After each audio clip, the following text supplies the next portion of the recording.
Pemirsa, Anda menyaksikan Propertinomik bersama saya Dina Gurni. Kita ke informasi yang pertama. Calon Presiden nomor urut 2 Prabowo Subianto berjanji akan membangun sebanyak 3 juta rumah, yaitu masing-masing 1 juta rumah di pedesaan, perkotaan hingga daerah pesisir.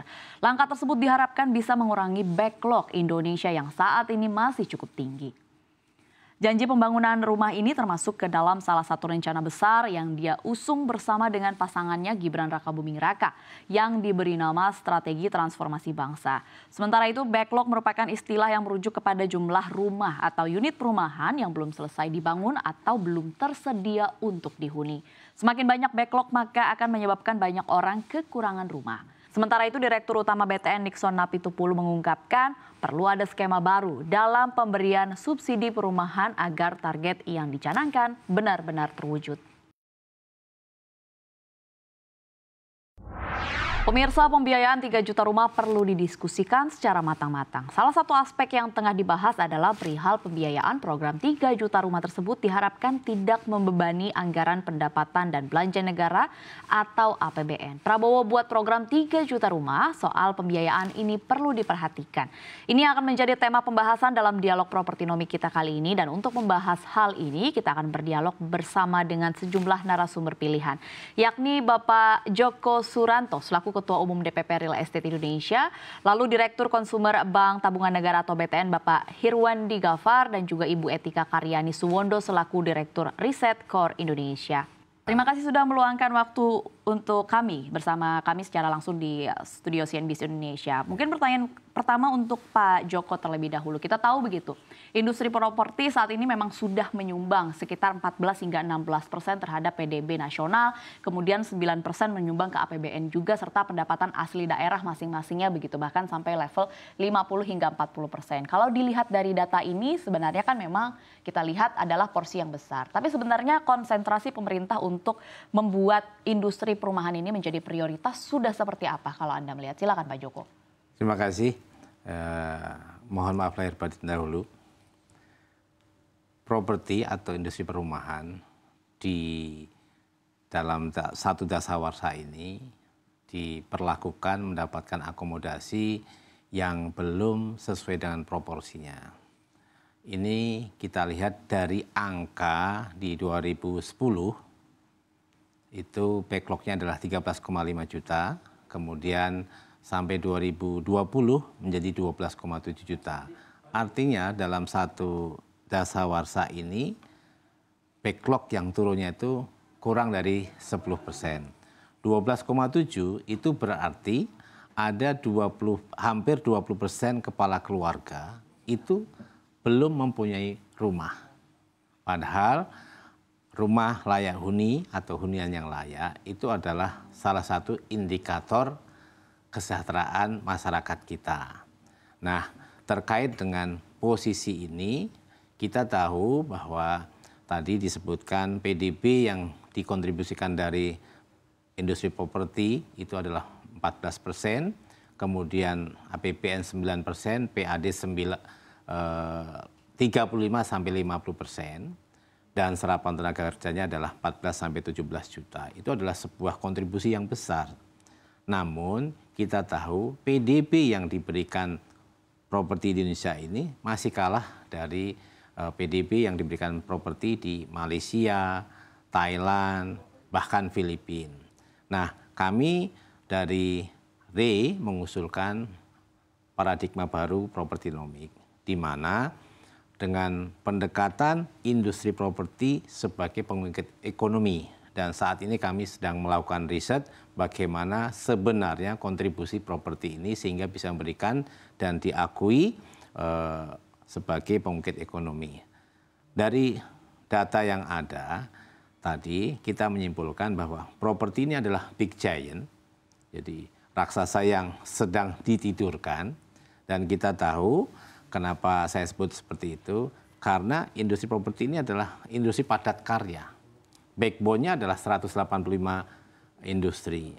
Ketika industri menjadi sebuah proyek yang mendapatkan support secara kebijakan, maka mesin ekonominya yang tumbuh dahulu itu adalah tadi backbone-nya yang 185 industri tadi.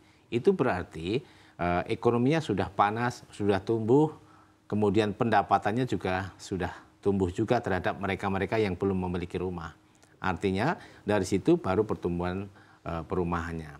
Ketika ini didorong, difahami, maka muncul keberpihakan. Ketika ada berpihakan, maka akan ada kebijakan.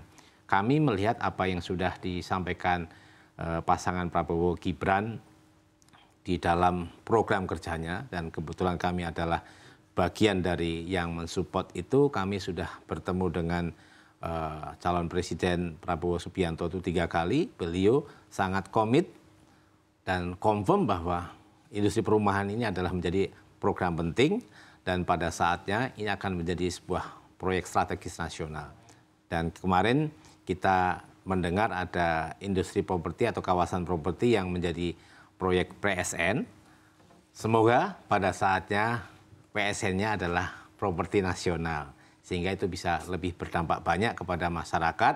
Baik. Atau setidaknya ada hal yang serius yang dilakukan pemerintah, bagaimana backlog ini bisa diurai. Ya, meskipun memang sampai saat ini pemerintah masih belum mengarah ke membuat Kementerian Perumahan, tapi apa yang dilakukan oleh pemerintah, terutama pemerintah yang baru saat ini sudah menuju ke sana, begitu ya Pak? Semangatnya, perhatiannya, dan semoga komitmennya menjadi komitmen kita bersama. Oke, baik. Mungkin pertanyaan selanjutnya untuk Pak Hirwandi. Kalau dilihat dari segi pembiayaan, tadi kita tahu begitu ya, program utama dari pasangan Prabowo dan juga Gibran terkait dengan perumahan adalah yang pertama penyediaan 3 juta rumah terlebih dahulu. Kalau Anda melihat, memang kan kita tahu begitu di tahun 2025 APBN ini agak menantang memang begitu ya kalau kita lihat rencana-rencana programnya. Tapi kalau Anda lihat dari financingnya, bagaimana sebenarnya pembiayaan yang ideal terkait dengan konsentrasi pemerintah yang baru terhadap industri properti ini? Baik, ini memang tantangannya adalah dari sisi pembiayaan perumahan ya. Tantangan pembiayaan perumahan itu baik dari sisi supply-nya maupun dari sisi demand gitu ya.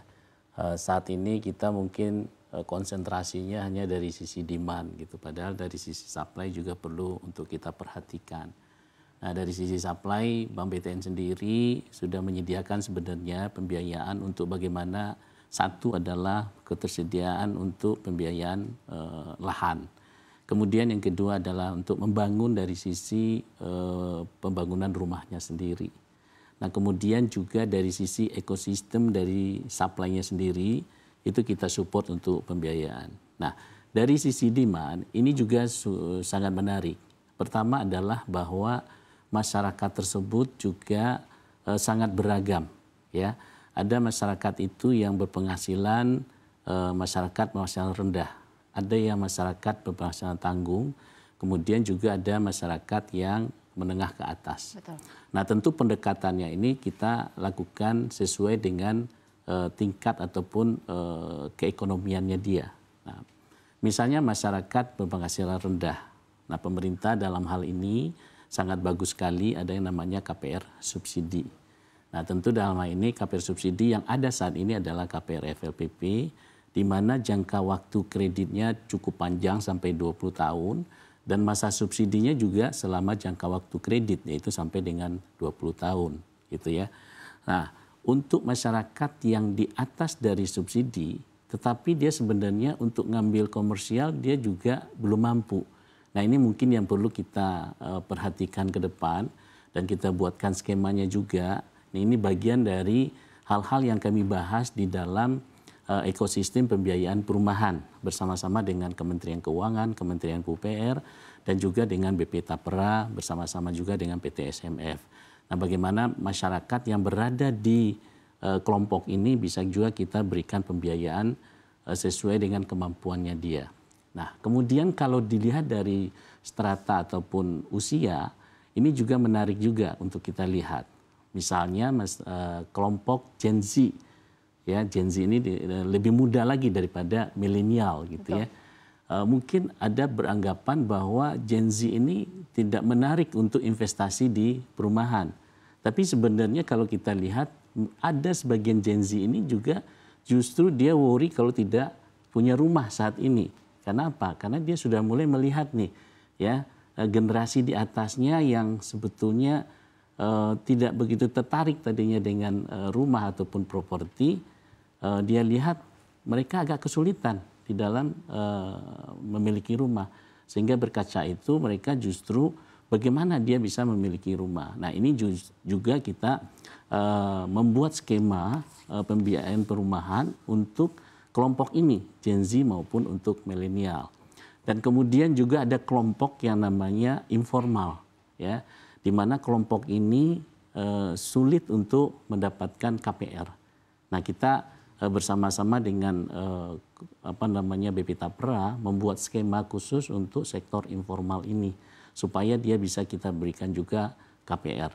Jadi ke depan dengan ekosistem pembiayaan perumahan ini kita akan membuatkan banyak sekali nanti skema-skema pembiayaan perumahan sehingga seluruh masyarakat ini bisa untuk menikmati perumahan yang bisa mereka miliki. Mungkin itu. Oke, baik. Terima kasih Pak atas penjelasannya. Pertanyaan yang serupa mungkin untuk Bu Etika melihat kebijakan dari pemerintah yang baru arahnya adalah yang pertama terkait dengan menyediakan 3 juta rumah sesuai dengan rinciannya tadi begitu. Kalau dari perspektif makroekonomi, apakah memang ini sudah menjadi kebijakan yang tepat? Dan kalau Anda melihat sebenarnya dari segi financing idealnya seperti apa Bu Etika? Baik, saya mungkin melanjutkan tadi ya. Yang tadi bahwa perumahan itu untuk Gen Z yang tadi nanti kita masukkan ke makro. Bahwa memang ini menjadi satu pangsa pasar sendiri ya untuk perumahan. Karena kalau kita lihat bonus demografi kita itu ada hampir 30%, 27,9% itu adalah para kaum milenial dan Gen Z. Ini 30% dari 270 juta jiwa penduduk Indonesia. Dan kalau kita bayangkan 20 tahun ke depan, maka mereka lah yang menjadi pemimpin, menjadi entrepreneur, sehingga kemudian mereka sudah waktunya untuk memiliki rumah. Jadi saya kira tepat saya mendukung tadi bahwa yang disampaikan oleh Pak Riwandi bahwa memang Gen Z itu harus perlu diperhatikan karena Gen Z sendiri sebenarnya agak unik ya. Gen Z ini memiliki attitude yang berbeda yang mungkin dari kelompok kami gitu ya, gen yang sebelumnya bahwa mereka mungkin lebih bersifat hedonik, kemudian juga konsumtif itu akibat dari didrive oleh media sosial gitu. Tapi kembali tadi bahwa kemudian indeks harga properti residensial yang ditemukan oleh BI kan itu kemudian terus naik. Jadi memang ini waktunya Gen Z atau mungkin saat ini gitu. Gen Z itu sudah waktunya untuk memiliki perumahan karena kita nggak tahu kedepannya ini akan semakin mahal. Dan yang diuntungkan dari skema 35 ini adalah bahwa ada kepastian di depan gitu. Walaupun yang kemudian harus diperhatikan oleh para Gen Z itu karena perilaku dan attitude dia seperti itu maka adalah stabilitas pendapatan. Karena kalau kita lihat Gen Z sekarang lebih suka di startup, mereka cenderung berpindah-pindah bekerja atau mereka masuk ke tadi yang disampaikan dalam sektor informal gitu. Jadi apakah dengan skema 35 itu akan menjadi tepat apabila Gen Z diberikan kesempatan untuk mengajukan KPR. Nah terkait dengan makro, saya kira memang tadi sudah saya singgung bahwa makro ini memang kalau kita lihat kondisi saat ini aja ya, mata uang rupiah kita kan sedang mengalami pelemahan gitu. Kemudian suku bunga juga mengalami peningkatan yang belum berakhir gitu ya.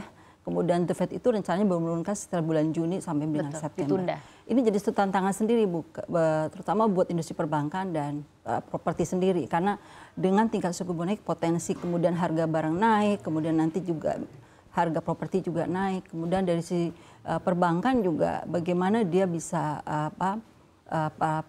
menekan atau potensi adanya NPL karena akibat dari suku bunga itu. Jadi kurang lebih seperti itu. Kurang lebih demikian begitu ya Bu. Yeah.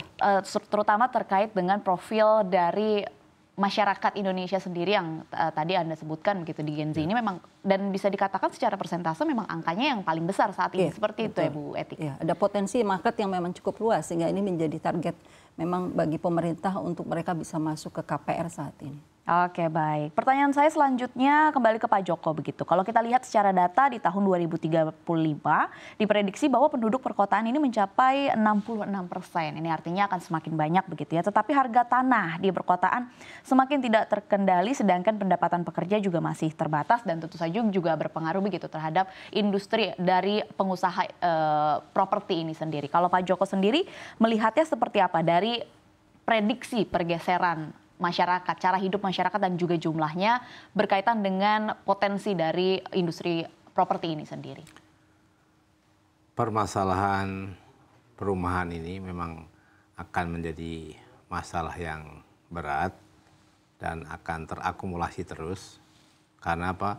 Seperti kita ketahui, pertumbuhan kebutuhan setiap tahun itu adalah 600 sampai 800 ribu per tahun. Sementara supply saat ini hanya 400 sampai 450. Itu satu masalah dulu ya. Kemudian kalau kita bicara proyeksi 2035, ya, 2035 di mana jumlah penduduk kita Indonesia 304 juta, 66% hidup di perkotaan. Betapa potensi problemnya tuh semakin besar. Maka kami dari tahun 2023 sampai 2024 sehingga terbitlah atau muncullah agenda Propertinomic ini, acara ini, karena ini kita adalah concern. Presiden juga dalam ulang tahun RE menyampaikan bahwa RE harus menjadi ujung tombak bagaimana backlog ini bisa terurai. RE juga harus bisa menjalin sinergi terhadap stakeholder, backlog bisa turun dan juga bisa memberikan pertumbuhan ekonomi. Concern ketiga hal itu kami lakukan dengan mewujudkan dengan paradigma atau proposal paradigma Propertinomic ini. Seperti kita ketahui, paradigma Propertinomic ini mengedepankan 4 pilar. Pilar pertama adalah institusional, harus ada sebuah kementerian ataupun badan yang punya kapasitas, kewenangan untuk merencanakan, untuk menganggarkan, juga mengorkestrasi ataupun mengeksekusi bagaimana program perumahan itu. Yang kedua adalah institusional perbankan yang punya kapasiti untuk menemani bagaimana penyediaan rumah ini dari pembiayaan.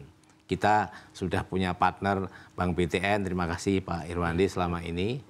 Dan kita harus dorong kapasiti finansial dari BTN juga bisa mengcover karena akan semakin besar lagi. Untuk yang kedua, pembiayaan.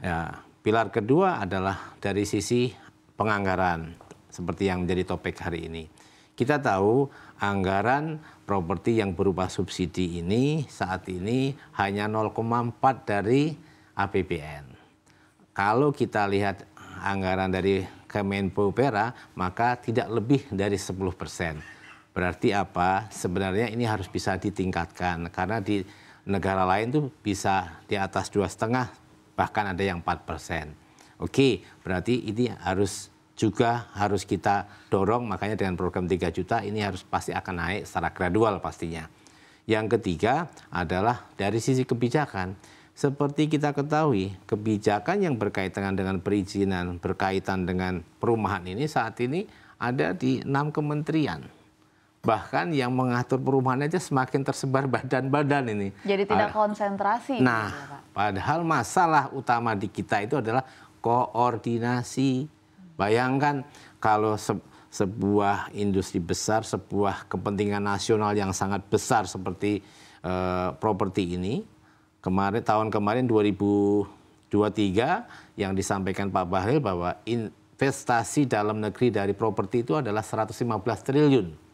Artinya itu adalah investasi yang yearly, setiap tahun ada dan itu selalu berkembang. Nah, makanya kami dorong betul untuk ini menjadi sebuah kesepahaman, karena begitu ada kesepahaman, maka akan ada keberpihakan, begitu ada keberpihakan, maka akan ada kebijakan.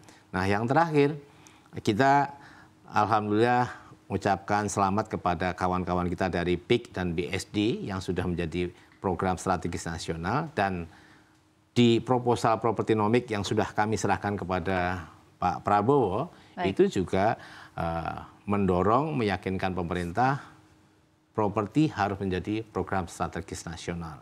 Karena apa? Hanya dengan cara yang berbeda, maka hasilnya akan berbeda. Ya. Tadi datanya 2010 backlognya 13,5 juta, kemudian 2020 backlognya hanya turun menjadi 12,7. Ya. Artinya apa? Dengan cara yang sama maka tidak akan ada perubahan. Dan insya Allah Prabowo Gibran akan bisa membawa perubahan buat industri kita.